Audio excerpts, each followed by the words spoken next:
Open the stupid gate. It's for the whole neighborhood. That's what she screamed at me like my family's cabin was some kind of public park. The words still hang in my ears, sharp, entitled, almost echoing off the trees. I remember standing there with that flimsy newsletter in my hand, still smelling like burnt coffee from the kitchen, trying to process how my private getaway had somehow turned into the advertised venue for 100 strangers. My hands were shaking, not from fear, not exactly, but from that strange mix of anger and disbelief. You know when something feels so outrageous that your body doesn't even know how to react. Part of me wanted to laugh. Part of me wanted to drive my fist into the nearest wall. Because nothing about this was real, and yet there it was, printed in ink, sitting in my mailbox like an official decree. The whole thing started on a Thursday morning. The kind of morning where your boots are still dusty from yesterday's work, where your brain isn't awake yet but the world throws you into a storm anyway. I remember pulling out that newsletter, folded so tight into my mailbox it looked like it had been shoved in on purpose. My eyes scanned across the bold letters. Community Retreat, Lakeside Cabin. Lakeside Cabin, my lakeside cabin. Not some clubhouse, not a rented lodge, not a public pavilion. No, the very same cabin I had poured 3 years of weekends into, rebuilding piece by piece from what used to be my grandfather's fishing shack. Cedar beams sanded until smooth. Windows framed with my own 2 hands. A porch that held my family's laughter on summer nights. That cabin wasn't just wood and nails. It was a part of me. And now it was being advertised for carpool meetups, complete with a shiny QR code like this was some corporate retreat. I felt the knot form low in my stomach. That kind of knot that tells you this isn't just going to be a small problem, it's going to grow. Because here's the truth. If 100 strangers set foot on my property under the HOA's name and something went wrong, someone twisted an ankle, someone cut themselves, some kid fell into the lake, it wouldn't be the HOA paying the bill. It would be me, my insurance, my bank account, my cabin, everything. I drove up to the cabin that afternoon, keys jingling in my hand like I needed their sound to steady me. The road winds through a 1/4 mile of woods before it opens up to the lake, and as I walked toward that steel pipe gate I'd installed last year, I felt this fierce kind of pride. Solid construction, farm style, the kind of gate that says private property without screaming it. That gate was my line in the sand. I pulled out my phone, scanned the QR code from the newsletter just to see what kind of circus they were running. The screen went blank. Just a spinning wheel, a loading icon that never finished loading. I laughed out loud, but it wasn't funny. It was the bitter kind of laugh you make when someone thinks you're too stupid to notice you're being played. So I did the only thing I knew to do. I locked the gate. Not with just any padlock either. I drove straight into town and bought tamper-proof security wire, the kind with serial numbers etched into it. If someone wanted to cut it, they'd have to explain to the sheriff why they destroyed private property. But even as I cinched the wire tight, I knew locking the gate wasn't enough. Whoever printed that newsletter, whoever claimed authority over my cabin, wasn't going to back down easy. People like that never do. They count on neighbors rolling over, on silence, on people being too embarrassed to fight back. That evening I went home, pulled out my old fire safe and dumped its contents onto the kitchen table. Property deed. Survey maps with boundaries marked in black ink. Insurance papers, every piece of proof that this land belonged to me. As the papers spread across the table, I felt something I hadn't felt all day, calm. Because if this turned into a battle, at least I'd be fighting with facts. Still, I didn't want to come off as the unreasonable one. I wanted to give whoever did this a chance to reveal themselves, so I came up with a plan. The next morning, I drove back to the cabin with a folding table and a thick manila folder. I set it up right outside the locked gate. On the folder, in bold black letters, I wrote, Event Host Authorization and Liability Commitment. Inside, I placed copies of my deed, my survey map, and a blank form with spaces for signatures. The deal was simple. If you claim authority to host an event here, sign your name. Accept responsibility, cover permits, cover insurance, cover liability. Below that, I'd printed sections of state law about unauthorized use of private property. Not threatening, just factual. And then I sat back, I waited. Neighbors passed by on their morning walks, curiosity pulling them toward the folder. Mrs. Henderson from across the street traced her finger along the survey map like she was rediscovering the lines of the neighborhood. Mr. June next door snapped a picture of the liability form. Even the newspaper delivery guy slowed down his bike to squint at the papers. Their faces said it all. Confusion, curiosity, maybe even a little bit of unease. I felt a flicker of guilt for turning it into a public display. But then again, the HOA had printed my cabin in their newsletter. They'd already made it public. All I was doing was demanding accountability. And as the sun warmed my face through the truck window, I found myself thinking about my grandfather. About how he built the first shack here back in the 70s. How he would have laughed at the absurdity of it all. He probably would have told me the same thing I already knew in my gut. Some gates aren't meant to be opened. Friday morning started before the coffee was even finished brewing. A sharp knock at my front door rattled me awake, and when I opened it, there stood Mrs. Henderson, clutching the same HOA newsletter I'd pulled from my mailbox the day before. Her face was pale, her lips tight. "Evan," she said without even a good morning. "My daughter handles real estate law down in the city.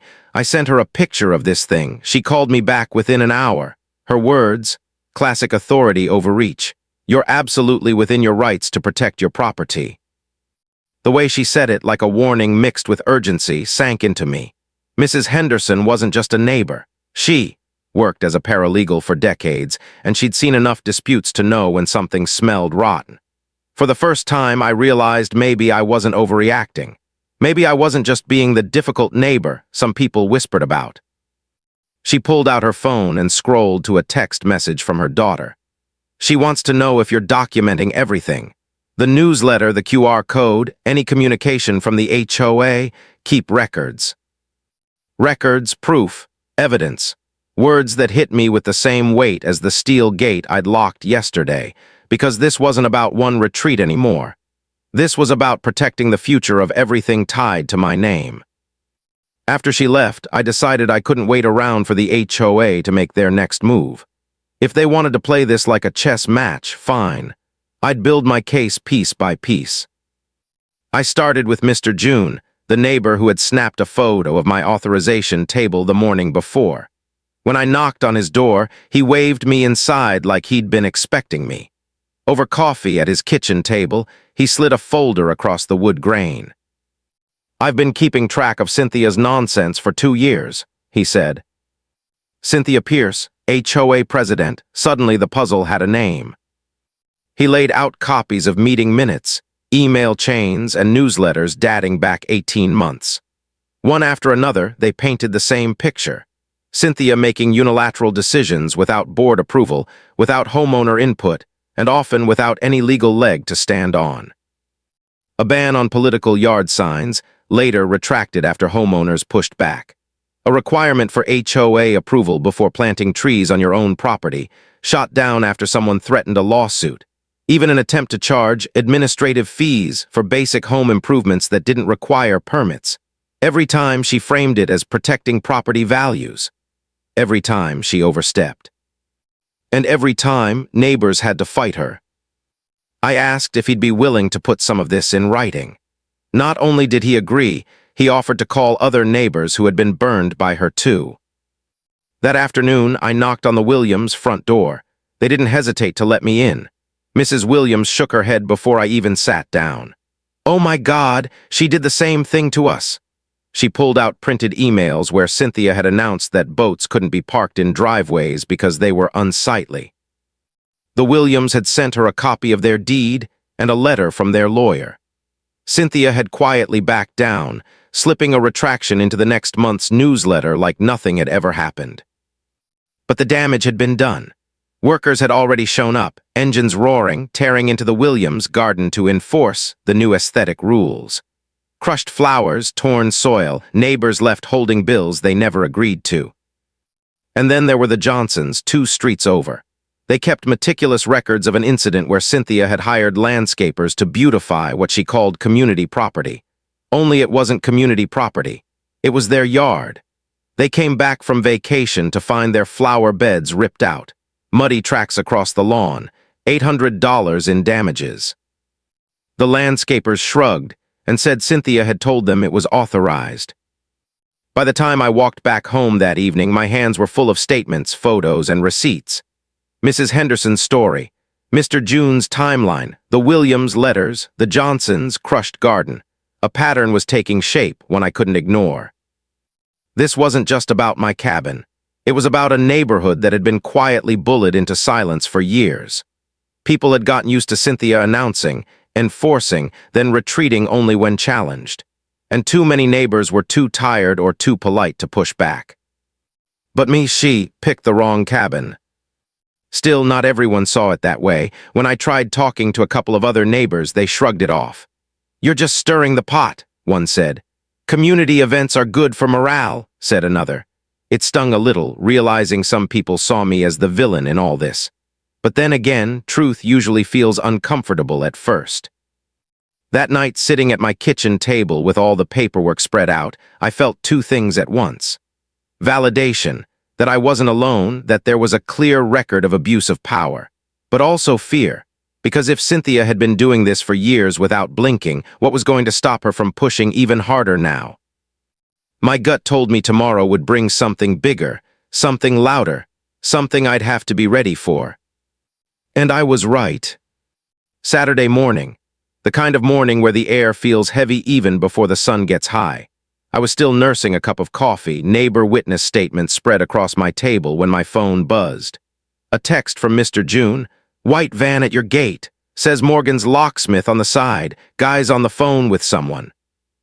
My stomach clenched. They'd actually called a locksmith.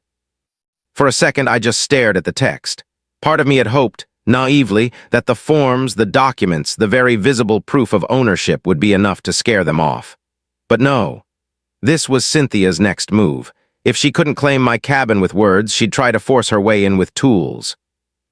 I grabbed my keys, stuffed the folder of property documents under my arm, and drove out fast.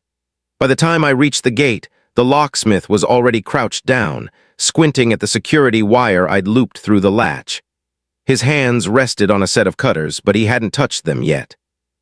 He looked up when I pulled in. Middle-aged, gray hair peeking out from under his cap, his work clothes worn but clean. The kind of man who's been in his trade long enough to recognize when a job smells wrong. "You the property owner?" he asked. I nodded, holding the deed open for him to see. "This is my land. Whoever called you had no authority to request this." He wiped a hand across his mouth, studying the papers like a man who'd been burned before. Professional tradesmen know liability better than anyone. Their business licenses, their insurance, it all depends on not making bad calls. "This says you own the property and the access road," he finally said. "But the guy who hired me claimed it was community land, said the gate was creating a hazard." That guy was standing a few feet away, Grant Morgan. HOA board member, Cynthia's right-hand enforcer. Polo shirt tucked in too tight, phone in hand, posture radiating authority he didn't really have. He stepped forward like he owned the place. "The association has jurisdiction," he barked. "The gate blocks emergency access. We have community rights." The locksmith glanced between us, weighing the words, but his face stayed steady. "Look," he said, voice even. "I've been doing this 20 years. My insurance doesn't cover unauthorized entry onto private property. When there's a dispute like this, I don't touch it until it's resolved legally." Grant's jaw tightened, his face flushed. He wasn't used to being told no. I could see the shift, the way he squared his shoulders, the way his voice dropped lower, practiced intimidation. "The board has voted. We have authority. If you refuse, you're obstructing community activities." But the locksmith wasn't budging. He slid a business card from his pocket and handed it to Grant like he was swatting away a mosquito. "This is how you reach me for legitimate jobs? Find someone else for work that'll get me sued." I stood there silent, letting the weight of that exchange hang in the air.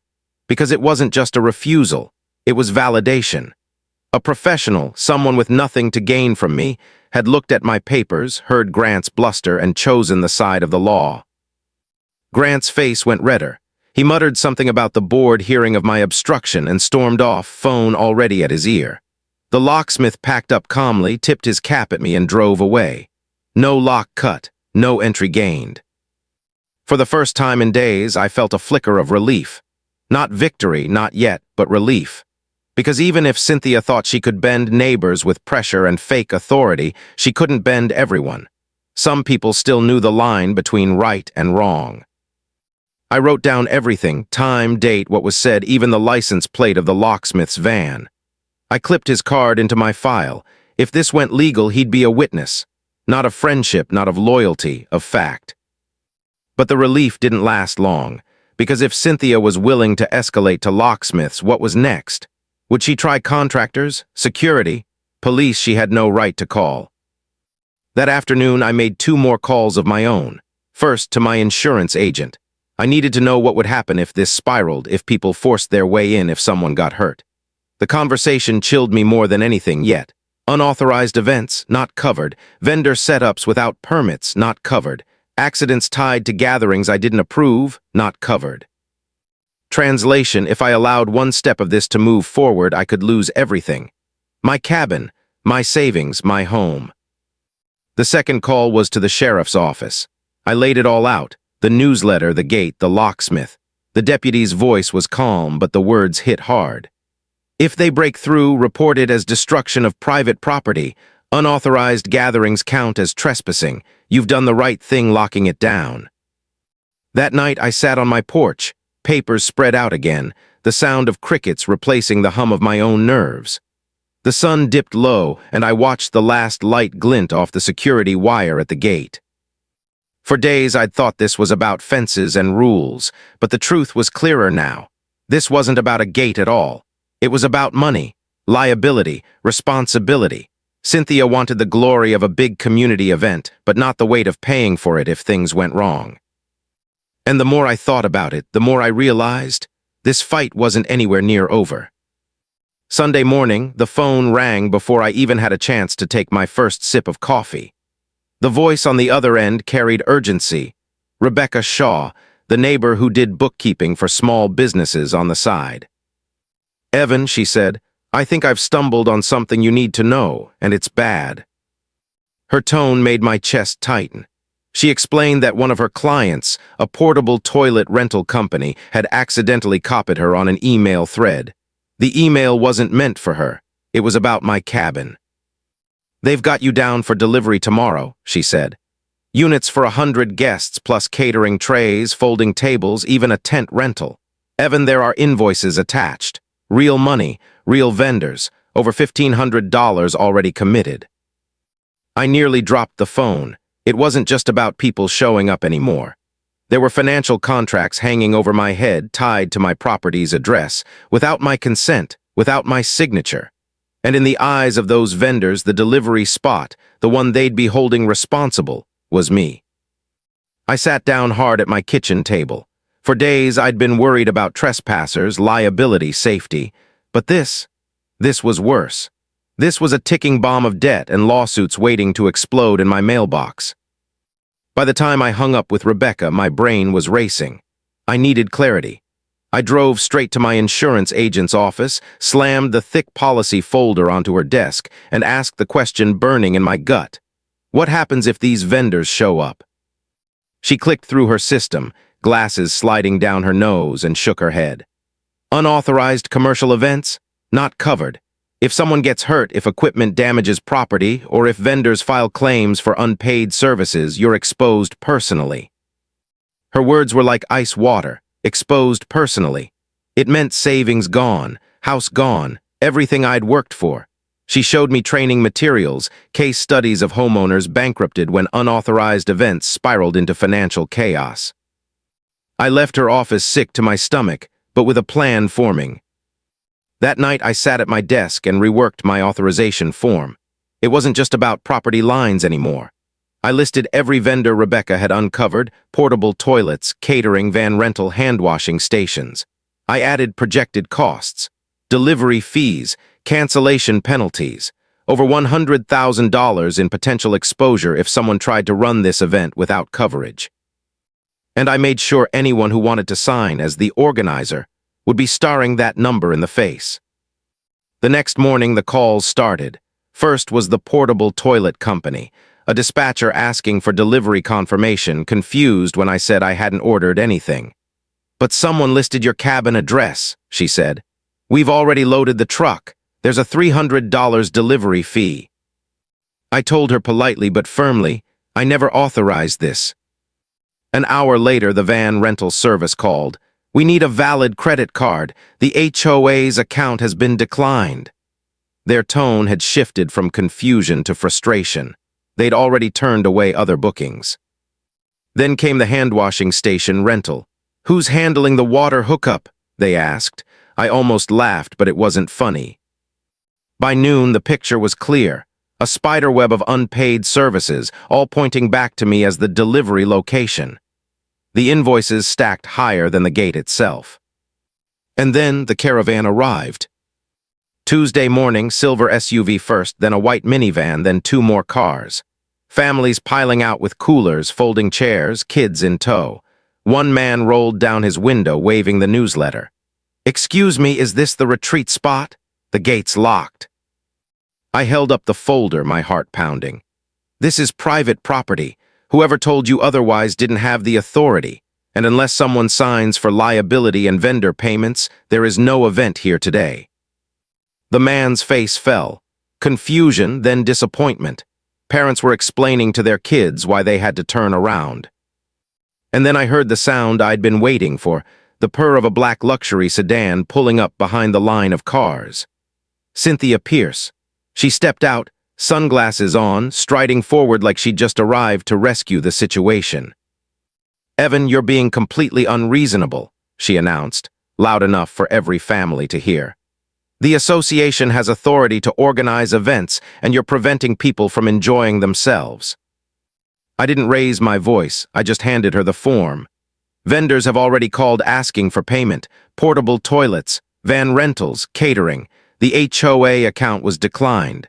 Whoever signs this takes full financial responsibility. Her hand trembled as she read. I saw it the moment her confidence cracked.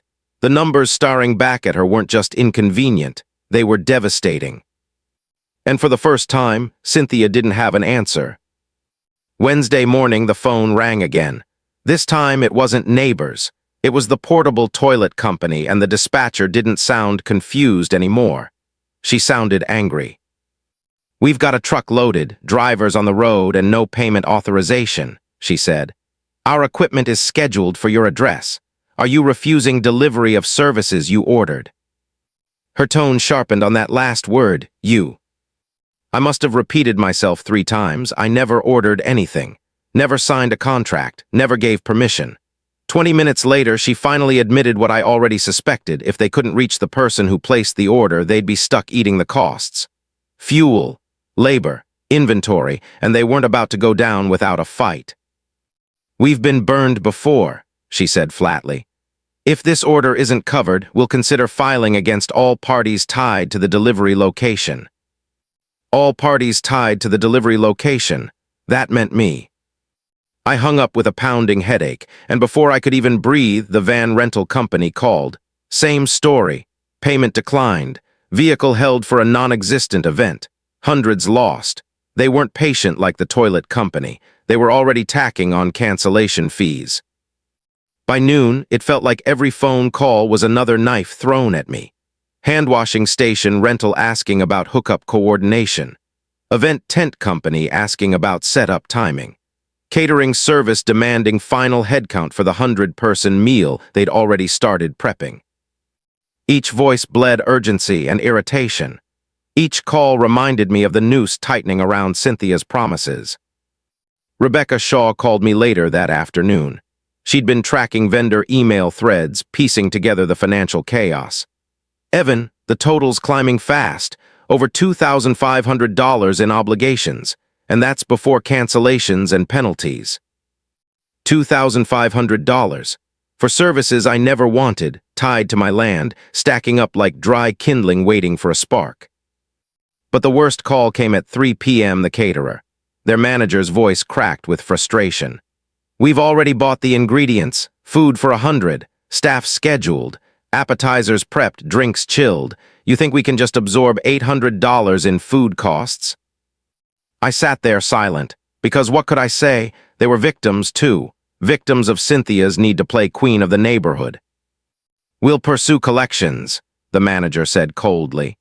"If the person who placed the order won't pay, we'll chase everyone connected. That includes the delivery address." That night, I pulled out my notebook and created a spreadsheet, vendor by vendor. Portable toilets, $300. Hand-washing stations, $150. Van rental, $600. Event tent, $350. Catering, $800. Traffic cones, $200. Line by line, I totaled it up. More than $2,400 in unpaid services. The paper looked small compared to the weight it carried. Numbers on a page, but numbers that could bleed me dry if they stuck. The irony wasn't lost on me. Cynthia had promised the neighborhood a retreat, a gathering, a day of community. Instead, she'd handed us a mess of unpaid bills and angry vendors circling like vultures. By Thursday morning, the tone of the calls shifted again.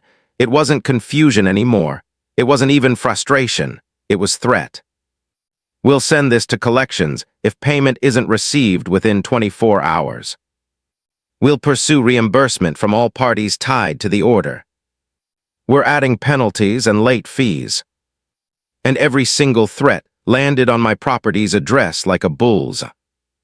I kept detailed notes of every call, every invoice, every threat. Not because it made me feel better, because it didn't, but because I knew documentation was my only shield. If this spiraled into lawsuits, I'd need proof that I never agreed to a dime of it. Still, the stress clawed at me. Lying awake that night, staring at the ceiling, I realized something harsh. Cynthia had never planned for responsibility. She wanted the ribbon cutting, the applause, the credit. But when the bills came due, when real money was on the line, she vanished behind silence and voicemail boxes. And the vendors, they didn't care about neighborhood politics. They cared about getting paid. That was when I saw it clearly. This wasn't just about property rights anymore. This was about financial survival. And sooner or later someone, her, me, maybe both of us, was going to bleed for it. Friday morning, I made a decision. Enough with phone calls, enough with scrambling to react. If Cynthia was willing to gamble with other people's money and property, I needed to know exactly where the law stood. Not rumors, not assumptions, cold, written precedent. So I drove to the county courthouse. The clerk at the records office didn't even blink when I asked about HOA disputes.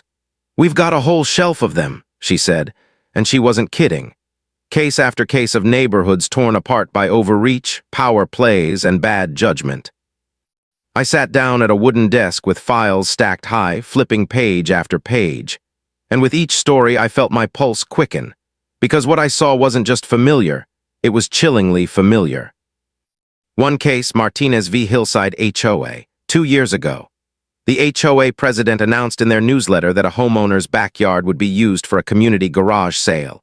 No permission, no discussion. The homeowner fought back. Court ruled in the homeowner's favor, $42,000 awarded for stress, damages, and punitive costs. And here was the kicker. The HOA president was held personally liable, not the HOA, not the board, her. Another case, Thompson v. Oak Creek Community. The HOA authorized a fishing tournament on a homeowner's lakefront, said they had easement rights. They didn't. When the homeowner blocked the event, the HOA tried to sue him for obstruction. The judge threw it out, made the HOA pay his legal fees, $28,000. The ruling specifically said HOA officers who overstep their authority are personally accountable. And then came the case that made my blood run cold, Anderson v. Pine Valley Association. The HOA president committed vendors to an event on private property without board approval. Sound familiar? When invoices piled up and the HOA refused to cover them, the vendors sued both the HOA and the president personally. The court ruled she had acted outside her authority. Judgment, over $15,000 plus interest and penalties. I sat there staring at the file, my hands gripping the paper. It was like reading the script Cynthia was following step by step. Announce, overreach, hide behind the HOA title, leave others to carry the burden. Only this time, the burden wasn't just mine. The vendors were sharpening their knives, and the law was clear. If Cynthia created obligations she had no right to, the liability could land directly on her shoulders. That realization hit me like a hammer. She wasn't just risking embarrassment. She was risking financial ruin. I copied every relevant page I could find, judgment amounts, highlighted quotes, precedent rulings. A pattern emerged, bold and undeniable. Courts weren't patient with HOA officers who abused their titles. They punished them, personally. That afternoon, I sat at Mrs. Henderson's kitchen table with her daughter, the real estate attorney, reviewing the files.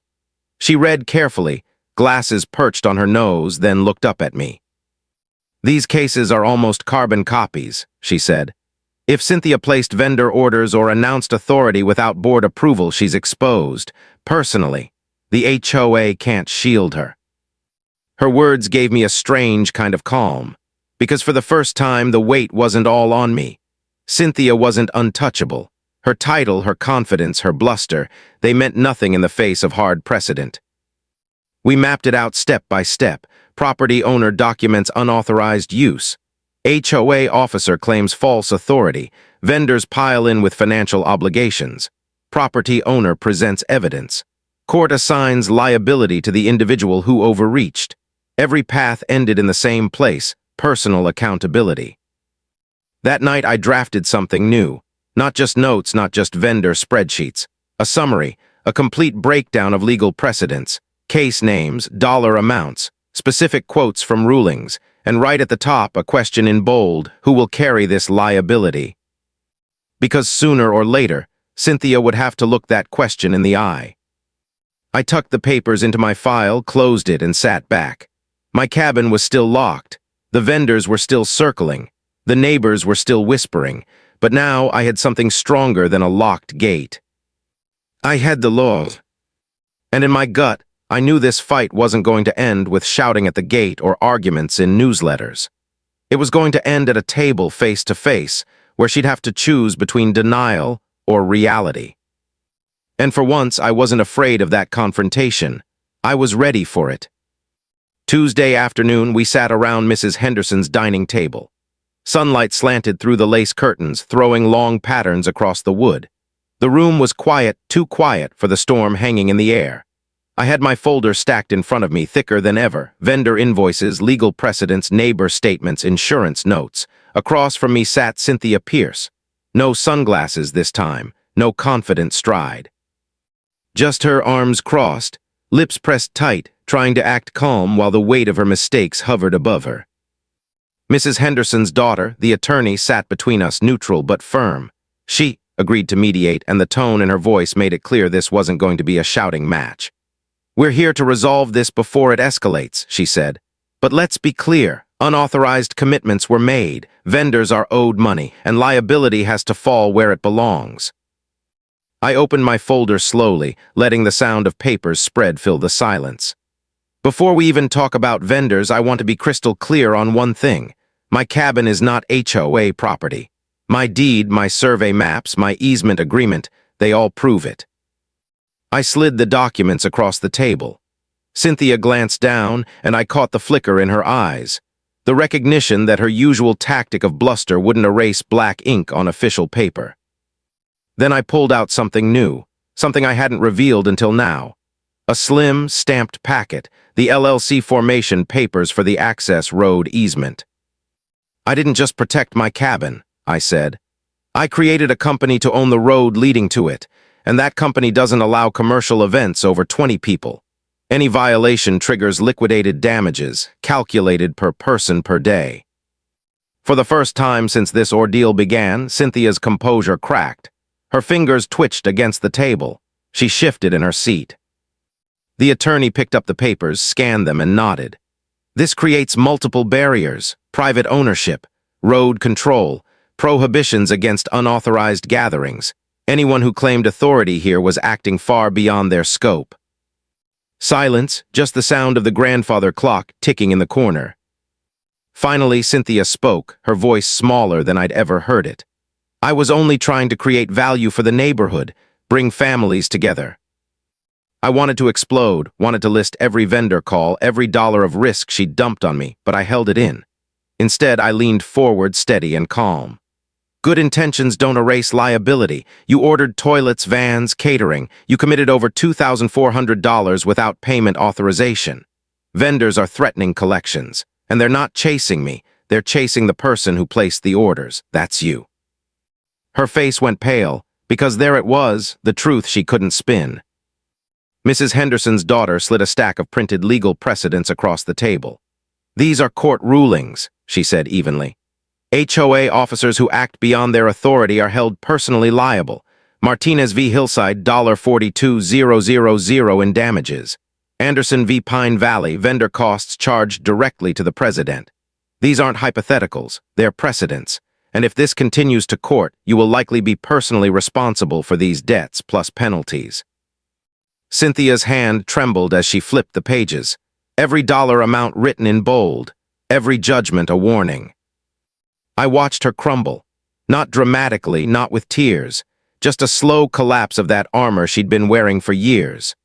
The realization that her title, her confidence, her newsletter announcements couldn't shield her from reality. The attorney cleared her throat. "There are two paths forward: litigation, which could easily exceed $40,000 in damages, or settlement, focused on education, repayment, and prevention." I slid one final paper across the table, a settlement proposal I'd drafted the night before. Vendors reimbursed in full within 60 days. A written acknowledgement that the cabin announcement exceeded HOA authority. And most importantly, Cynthia's participation in drafting community guidelines, so this never happened again. "This was never about money for me," I said softly. "It was about boundaries, about respect, about not letting history repeat itself." Cynthia stared at the paper for what felt like forever. The clock ticked. Outside, a dog barked. She exhaled slowly, shoulders sinking. I can't fight this," she whispered. "I'll take responsibility, I'll pay the vendors." For the first time, the air in the room shifted. Not victory, not triumph, just release, like a rope finally uncoiled. The attorney nodded, her voice steady. "Then we have an agreement." As we gathered the papers, I caught Cynthia's eyes one last time. Behind the defeat, there was something else. Maybe shame, maybe relief, maybe both. Because sometimes the hardest lesson isn't losing, it's finally facing the truth. 6 months later, I stood at the cabin gate again. The same steel pipe, the same winding road disappearing into the trees, the same lake shimmering beyond. Only now something was different. Professional signage marked the boundaries, clean, simple, impossible to mistake. Private property, no unauthorized entry. The easement had its own markers too, spelling out access rights so clearly that even the boldest HOA president couldn't twist them. It wasn't about keeping people out anymore. It was about clarity, about drawing a line no one could pretend not to see. Cynthia had kept her word. Vendors were repaid every last dollar. She even signed the written acknowledgement admitting her overreach in plain language. It wasn't loud, it wasn't dramatic, but it was accountability. For once, she couldn't just slide a retraction into the back of a newsletter and hope no one noticed. But the biggest change wasn't at my cabin. It was in the community. The settlement had required her to help draft guidelines, educational materials about property rights, vendor management, and HOA authority. At first, I thought it would be a meaningless gesture, something she'd half-heartedly check off the list. But then the guidelines spread. 3 other neighborhoods in the county adopted them. Boards started handing out the checklists at meetings. People began asking questions before signing off on community events. What had started as my personal nightmare had turned into a tool to prevent others from living through the same chaos. That mattered. Walking the property line that evening, I thought about my grandfather. How he built the first shack here in the 70s, just a fishing hut by the lake. How he probably would have laughed at the idea of newsletters and QR codes and 100 people descending on his quiet spot. But he would have understood the fight. He knew what it meant to protect something you'd built with your own hands. I sat on the porch, the wood warm beneath me, and listened to the silence. No diesel engines rolling up. No neighbors demanding entry. No phones ringing with unpaid invoices. Just crickets whined through the trees and the faint slap of water on the dock. For weeks, I'd lived with my stomach knotted, convinced I was one step away from losing everything. And maybe that's the lesson. Sometimes the fight isn't about swinging your fists. Sometimes it's about patience, paperwork, persistence. Because paperwork can crush harder than any gate. When Cynthia finally admitted, "I don't have authority to accept this level of risk," it wasn't just about her. It was about every person who thinks titles give them power they don't have. About every neighbor who stays silent because they don't want to be the one who rocks the boat. The truth is simple. Property rights mean nothing if you don't stand up for them. And dignity doesn't always come from pride. It comes from the quiet refusal to be walked on. Looking back, I don't even feel anger anymore. Just a strange kind of gratitude. Because if it hadn't been for that newsletter stuffed in my mailbox, I might never have known just how fragile the line between order and chaos really is. I might never have seen how one bad decision at the top of an HOA could ripple out into vendor bills, lawsuits, and shattered trust. Now when neighbors pass me on their morning walks, some still glance at the gate, maybe remembering the showdown that played out there. A few smile and nod, quietly grateful. Others avoid eye contact, embarrassed they didn't step in. That's fine. People show courage in different ways. What matters is the silence that follows. Not the silence of fear, but the silence of peace. I closed the folder months ago, tucked the papers back into the fire safe where they belong. The deed, the maps, the insurance documents, all still there just in case. But I don't need to see them every day anymore. The cabin stands, the gate holds. The lake reflects the sky just like it did when my grandfather first cast a line. And as I leaned back in the chair, watching the sun sink low, I realized something I hadn't felt in a long time. The fight was over. And the peace, that was mine to keep. You've heard this confession, now wait until you hear the next one. The truth that shatters everything you thought you knew.